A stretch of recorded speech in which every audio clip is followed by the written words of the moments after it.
Ethan and the paper kite in a quiet suburban town, where neat rows of small houses lined the streets, and the laughter of children riding bicycles drifted through the air until sunset, there lived a boy named Ethan Parker. Ethan was 10, with unruly brown hair that seemed permanently tousled, and round glasses that magnified his bright blue eyes. He was small for his age and wore the same oversized hoodie and patched-up jeans almost every day. Each patch on his clothes was a testament to his mother's patient handiwork, a quiet proof of love stitched into fabric.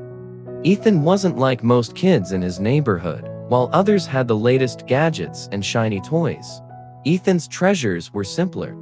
His pride and joy was a paper kite he had built with his own hands. The kite was far from perfect. Its frame was slightly crooked, the paper wrinkled, and the string worn and frayed in spots. The wood came from twigs in the backyard, and the newspaper sheets were yellowed and patched together with tape. Compared to the colorful, glossy kites other children flew at the park, his looked shabby. But to Ethan, it was more than scraps of paper and sticks. It was magic. Every afternoon, after the last bell rang at school, Ethan would race to the open field behind the neighborhood, his kite tucked under his arm. The grass there grew tall and wild, brushing against his knees as he ran. The sky stretched endlessly above, a vast blue canvas. He would unfurl the kite, feeling the familiar tug of the string in his hands as he sprinted across the field. When the wind caught it just right, the kite lifted and soared higher than he ever imagined. Every time it climbed, Ethan felt as if a part of him was flying too. He loved airplanes as well. Whenever one passed overhead, leaving a white trail across the sky, Ethan would pause and watch, his eyes wide with wonder. His friends sometimes laughed, shaking their heads at his fascination. But Ethan didn't mind. With his kite in the air and the distant roar of airplanes above, he dreamed of the day he could fly himself. One day, he whispered to no one in particular, "I'll be up there too." Of course, most kids didn't understand. "That thing is so lame," they would tease, pointing at the crooked sticks and wrinkled paper. "It's going to fall apart any second." Ethan would simply push his glasses up on his nose and smile. "Maybe it's not perfect," he'd say, "but it flies just fine." In his heart, he knew it was more than just fine.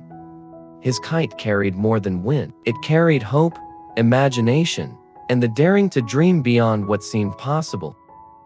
One chilly autumn evening, after a particularly long day of running across the field, Ethan went to bed with the kite leaning against the wall beside him. Moonlight streamed through the window, casting silver patterns across the floor. Clutching the kite string in his hand, he drifted off to sleep. That night, he had a dream unlike any other. The kite began to glow, the wrinkled paper smoothed out, the stick straightened, and colors swirled across its surface until it shimmered like a rainbow. It grew until it filled the entire room, then gently lowered itself as if inviting Ethan to climb aboard. The moment he did, the kite lifted into the sky, breaking through the window, carrying him into the cool night air. Wind rushed past his face as the ground below shrank into a patchwork of lights.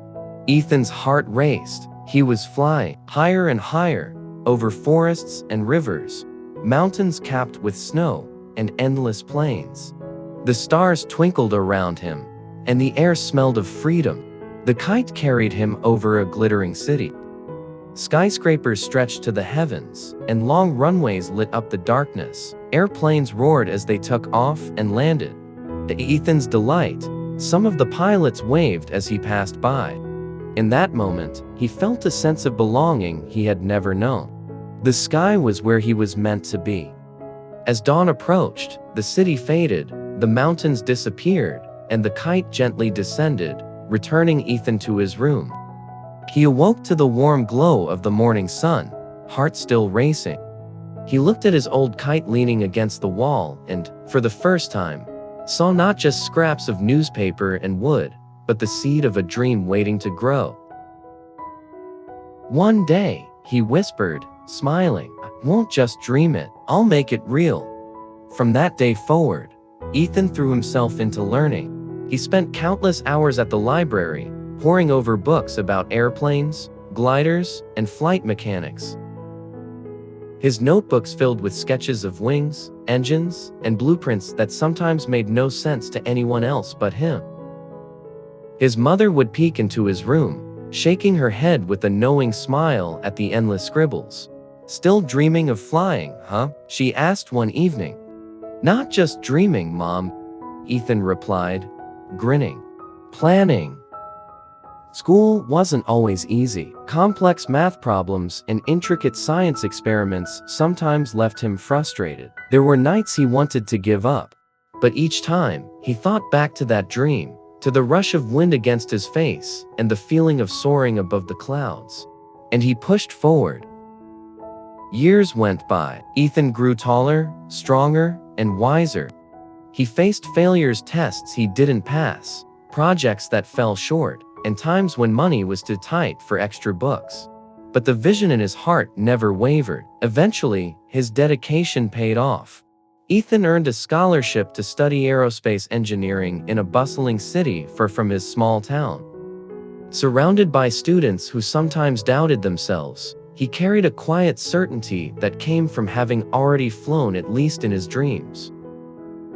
Years later, Ethan stood on the tarmac of a massive hangar, dressed in a crisp engineer's uniform. Before him was the first commercial airplane he had helped design, sleek and gleaming under the morning sun. Colleagues buzzed around, taking pictures and congratulating each other. But Ethan's thoughts were elsewhere.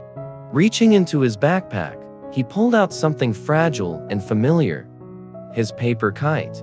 Its edges were frayed, the paper yellowed, and the tape barely held. Yet holding it, memories flooded back: the fields, the teasing, the dreams. He smiled softly. "This is where it all began," he whispered. In that moment, he didn't just see an airplane. He saw the journey: a little boy in patched jeans and a hoodie, holding onto a kite made of scraps, daring to dream beyond what seemed possible. And as the engines roared to life, Ethan felt that boy inside him soaring once again, tethered only by hope, imagination, and the courage to chase a dream. Dreams don't depend on where you start. Even the smallest, simplest things like a paper kite can become the foundation of something extraordinary if you dare to dream big and never let go.